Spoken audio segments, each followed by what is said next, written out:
previous episodes of Wrangler versus Defender versus Bronco, we had some issues with the Land Rover and its 20-inch wheels and tire package. But we listened to your feedback because so many of you wanted to see the Defender on proper off-road rubber. So, in this video, we've done exactly that. We've brought back the Ford Bronco, but this time we're comparing it against a Land Rover Defender on 35-inch tall off-road tires. We also brought along a Jeep Wrangler 392 on 39-inch tall off-road tires to see if the Bronco can keep up. Let's go hit this difficult trail.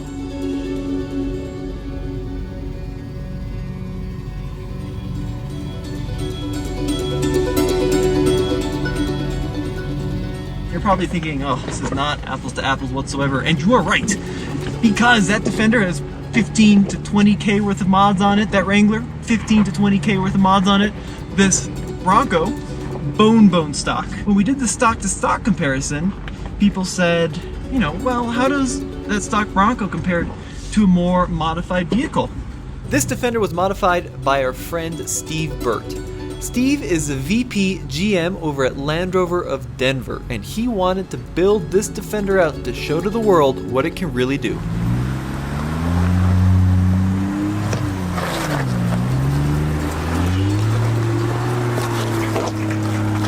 So this is Big Bertha.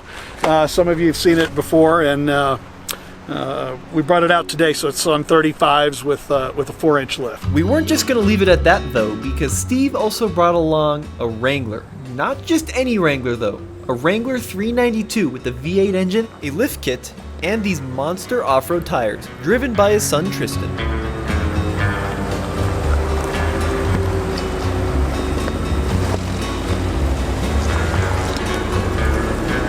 Yeah, we're cheating a little bit today. So this is Poncho. This is a 392 build, and it's on 39 KM3s, and we've got a Evo Enforcer lift and King dual bypass shocks, and this one's cheating a little bit for sure. The Defender is on independent suspension all around and air suspension. The Wrangler has solid axles all around, front and back, and the Bronco has a combination of the two, an independent front and a solid axle rear. Let's take it nice and easy, crawling up this little section. Sway bar is disconnected and the rear locker is on for this section. Yeah, all right, slight touch on the bottom there, which the other two didn't have, but I think it walked up pretty easily. The TFL Bronco series is working to support the Ronald McDonald House, which is a great charity that helps out the families of children undergoing operations and procedures. Check them out if you want to support a good cause. Now, the trail we're running is called Wheeler Lake. Onyx Off-Road rates this a 7 out of 10, a difficult trail. Check out Onyx Off-Road if you want to find the coolest trails in your area. You can find the difficulty rating, some pictures, and how to get there. We're going to air down all three vehicles. I'm going to bring these down to about, 18 to 20 PSI, and then go from there and see how these Goodyear Territories hold up. Now, this feels like a large vehicle. Maybe not as large as the other two because that Defender is a chunker. And the Wrangler is actually pretty compact, but when you put 39s on it, it really spaces out the total width. So actually, in this group, the Bronco is not only the cheapest, but probably one of the smaller of the three, which is pretty funny.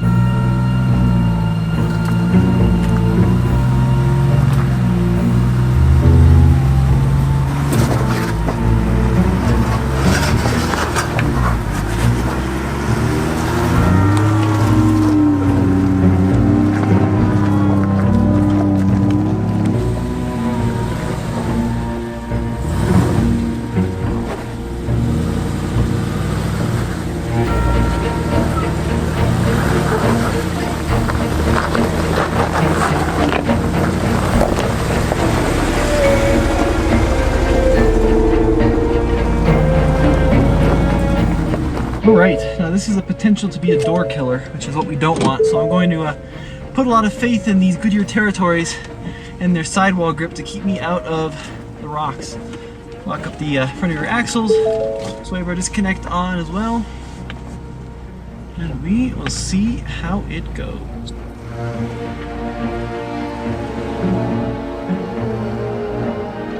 Do not want to be the first person to take out a door on a Bronco. Yeah, it feels pretty good. Feels very wide. I'll edit that out in post. Interesting thing is that Defender with the 35s has like 25 inches of ground clearance. And the Bronco doesn't. And so does, of course, the Jeep, but we made it up with a little difficulty. We have a legitimate crowd out here watching this vehicle today. Pretty crazy to think about. Feels pretty good, man. The grip on these territories is really good. Nice work. God, this thing is capable. And the best part, my favorite part about this new Bronco, I've got my lockers on, off. Just like that. No fighting, no blinking lights. Push the button and they're off.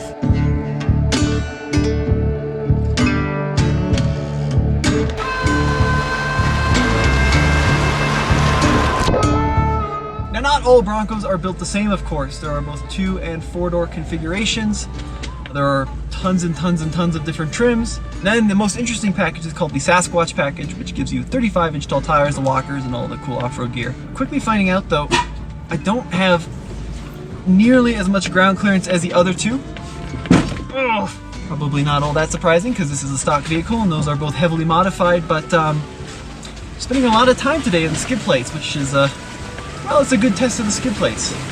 I'll put it to you like that. Now, being a first edition with the Sasquatch package, it has every bell and whistle, this one. The front locker, the rear locker, the sway bar disconnect, the turn assist, so it'll help you make tighter turns by braking the inside wheel.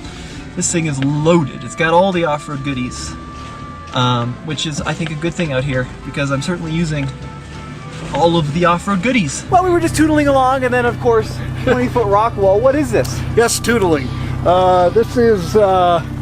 This is V-notch, right, T? Yeah. V-notch. So this is the middle as far as difficulty. So we're going to give this one a shot, and if that doesn't work out, we'll go and take the easier line. All right, so we're not here to do the easy line. We're not here to do the easy line. What's the move here? I mean, what do you think? So the hardest part of this obstacle is the very start. There's a pretty big dip for your right rear tire, and we've got to get that up, and then we'll kind of drive a little bit towards Tristan there, standing up there, and toward the top it's not that big a deal, but the start's a little punchy. So how do you like these Toyos, the open countries? Do you like them? I really like them. We've run them on our JKs. Tristan had them on his TJ for a while. You know, we've got KM3s on the Wrangler. How do they compare? Which one do you like more? I can't tell you that yet, because we just started wheeling the 392, so okay. We're pretty new in the KM3 world. All right, fair enough. Yeah. Hold that. Hold it.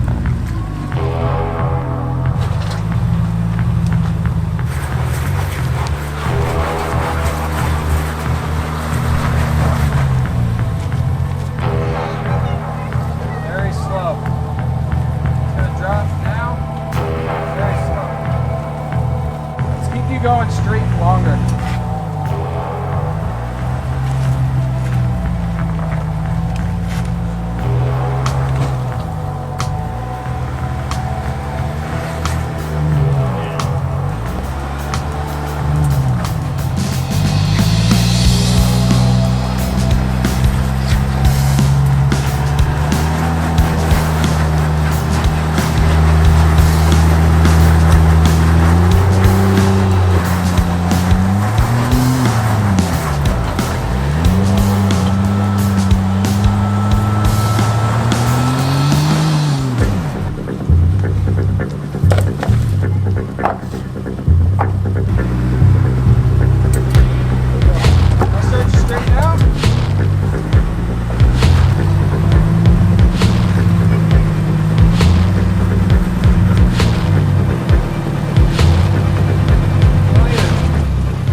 Braver man than I am, I'll tell you that much.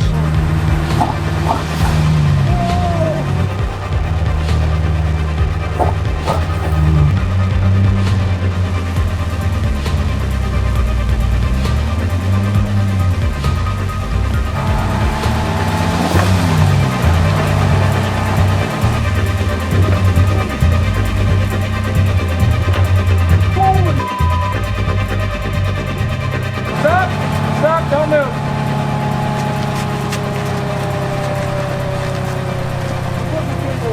Well, this is a good opportunity now to talk about the underside of the Defender. Yeah, so we're in a precarious position. Never has a man been harder on the brakes.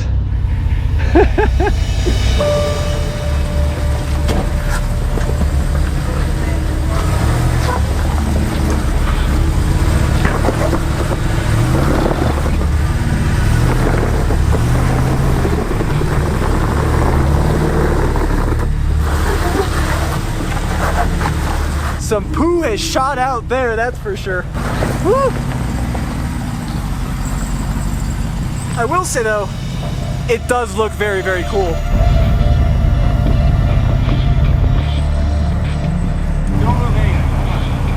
There's a good chance we're going to roll the bead on the right rear because it's pretty punched up there, but better than rolling a rig, I suppose. Wow, look at that tire. So that's the difference between a proper off-road tire and what Land Rover fits from the factory. You can see that thing is pretty much pinched against the sidewall, still holding air. So Tristan slowly backed down on the winch. Steve was able to put it in neutral and back it down ever so slowly, but that was something else. So I'm gonna get a lot of hate for this, but I'm not going to take the Bronco up that because it's brand new and I do not want to make that phone call to my dad. So I'll probably go up that side with you and we'll compare them up the rocks. I think this is probably a good move, Tommy. Yeah. I'll let someone else roll the first one and then we can roll the second or the third. That'll be the plan. Good call. I don't want to give the impression that just because the Defender could not complete the V-notch, that it is a bad off-roader. This thing, in this configuration, is incredible off-road, but this is one seriously difficult obstacle. Check out these super built-out Jeeps that couldn't even make it past where the Defender got stuck.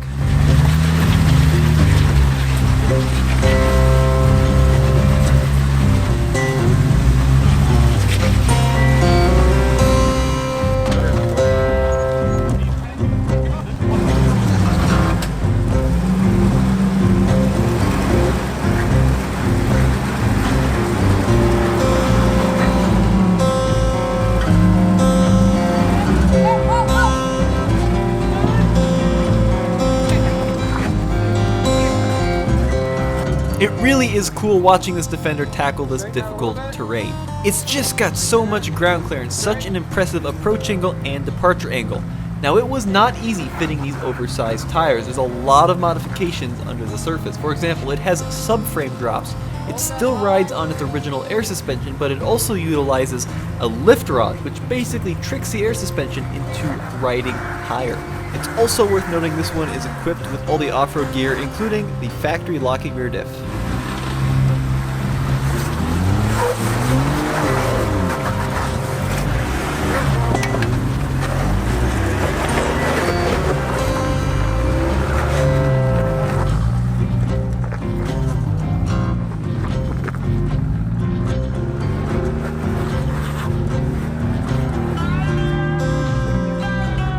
I'm going to take the line the Defender just took up the right side, which is still pretty gnarly. Sway bar disconnect. I'll lock my lockers when I get up there. Come on, Bronco, climb.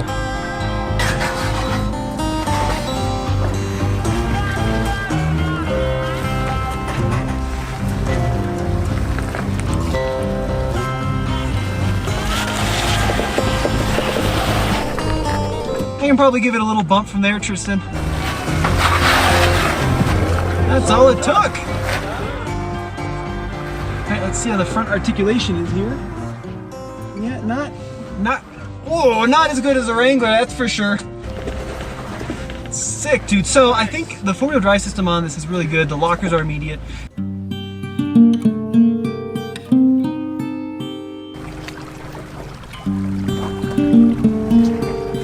So the Bronco is the first ever vehicle that I have driven. It has a front camera that I find helpful, and I think it's because the screen is so big and the camera is so clear. But like, for example, the trail cam in the Jeep, never really found it to be all that useful. But this thing, especially the 12-inch screen, looks phenomenal. And because the Bronco is wide, and I don't think the sight lines are quite as good as a Wrangler, I'm using it a lot, and it is beautifully helpful, I do have to say. Now, ride quality off-road, very good. This has a really... Oh, sorry, Dad, just scratched your new mirror. This Bronco has a really good ride off-road, and I think it is partly because of the independent suspension, and when you air the tires down, it just is super squishy, and the sway bar disconnect in the front helps a lot. Now, one thing that I'm getting caught up a lot on, surprisingly, off-road, is The mount for the rear control arm, as it's welded to the frame, it seems to get caught up quite a bit, and part of that is because of the longer wheelbase of the 4-door. For this kind of stuff, I think the 2-door would be the way to go. So that is a downside. Other downside, doesn't really affect performance, of course, but this engine just does not sound good. Listening to that 392 in front of me burble away. Even that Defender, granted that Defender does have an aftermarket exhaust, it's just beautiful. This kind of sounds like, I don't know, a blender. It's not a great sound, but lots of power off-road, and locking and unlocking the diffs, the fastest engagement, like I said, I've ever seen. And it's so cool, you can lock the front independent from the rear, one of my favorite features. All right, we're gonna do a little articulation test between the three. First up, the Wrangler.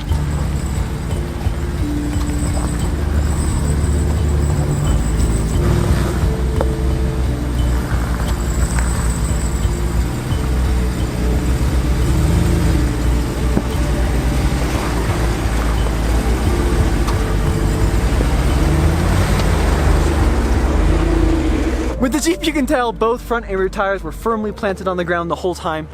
Didn't pick anything up. Do you think you'll pick up a tire or two in the Defender? Yeah, we'll pick up, we'll probably teeter-totter. Now you mentioned that when you're wheeling those Land Rovers, you want to wheel them in the normal height and then lift up to the off-road when you need it. Can you explain that? Yeah, so when you're lifting it into the off-road height, you're overinflating the airbag, so it gives you a really stiff ride. So you really just go to that mode when you're trying to clear a big obstacle, and then you bring it back down to normal. And you limit down travel, is that right, when you go into the high Correct. setting? All right, Yep. cool.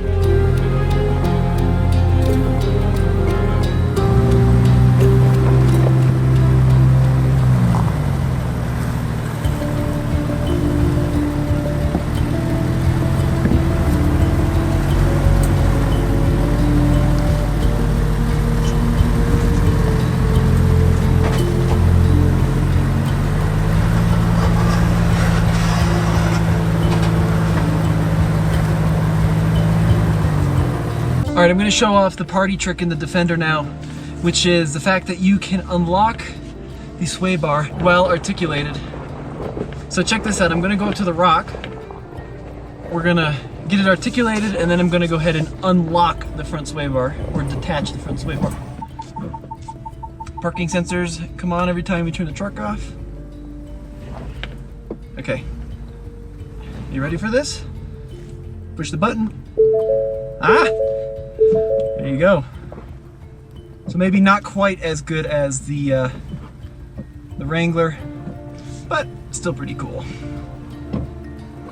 On the Wrangler, you can't do that, by the way.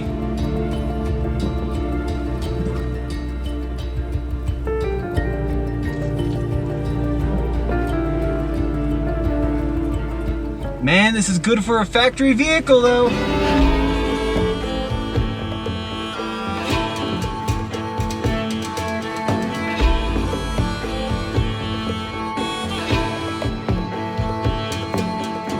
I don't know if I'd take a non-Sasquatch Bronco up here, to be brutally honest with you, especially a 4-door. Maybe a 2-door would be okay, but I'm using this vehicle's capability. That's for sure. Especially the ground clearance has really been pushed today. And I have to say, for a stock vehicle, it's very impressive. I mean, we're considering vehicles, like I said, 20K worth of mods, 15K worth of mods. And this is bone stock, as you get it from the factory. Air down the tires a little bit. And this thing just crawls. It really is a very, very potent off-road vehicle. Very impressed with its capability.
was a super cool trail, and a huge thanks to Steve and Tristan for taking us up here and showing us a really amazing part of the country. Now, the Wrangler just rocked it, right? 392 Rubicon, solid axle.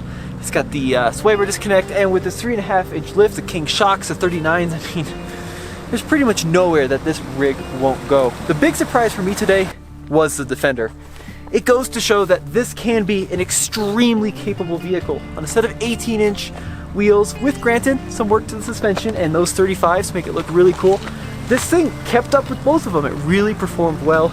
It does lift tires every now and then, but amazed at the Defender, and you know, kudos to Land Rover of Denver for making that happen and actually bringing it out and using it like Land Rover intended. Now the Bronco, it did well.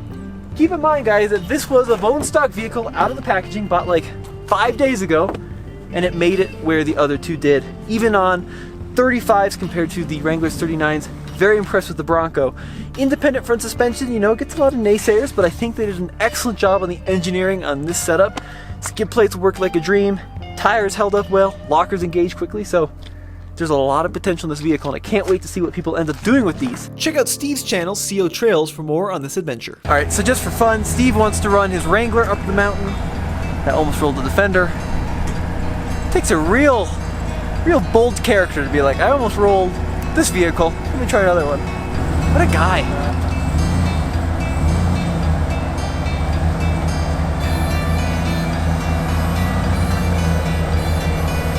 Passenger.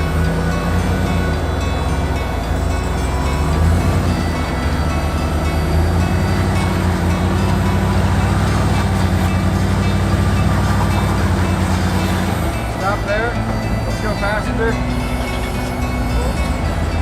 Forward and passenger.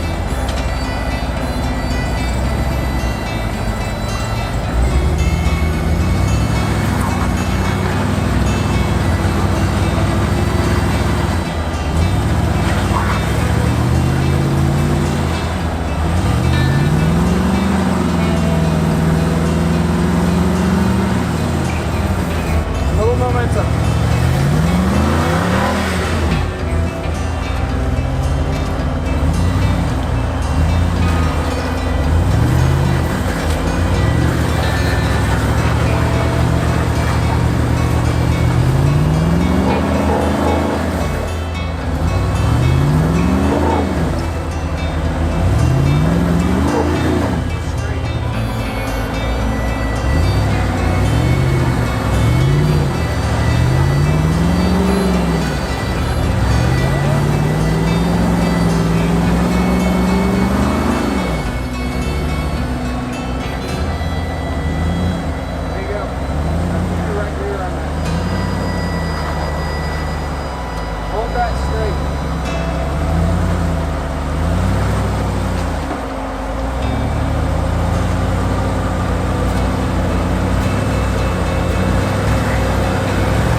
That was awesome. Hey, we did it.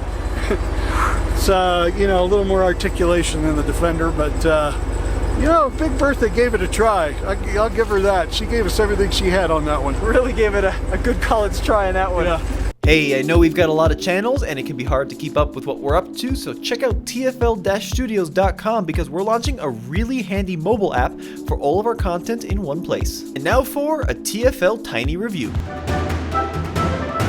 This is a brand new 2022 Hyundai Kona N, and this is a TFL Tiny Review. I've got a minute to tell you everything you need to know about this car. So let's start under the hood, because under the hood is a powerful 2-liter turbo that produces 286 horsepower, and it's very similar to the one in the Veloster, and there it is. Of course, it powers the front wheels, so that's why you've got these very sticky Pirelli P0s, and of course these big 14-inch brakes.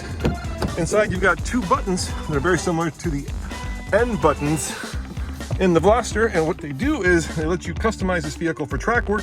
If you're familiar with M cars from BMW, it's very similar. You also have this red button, which is an overboost feature that gives you 10 more horsepower for 20 more seconds. Of course, this being a hot hatch, you've got good amount of room back here. And finally, you've got these massive, check them out, my fist almost fits in there, exhaust pipes. And if you want to carry stuff or animals, it is a hot hatch, so there is plenty of room. This has been a TFL Tiny Review.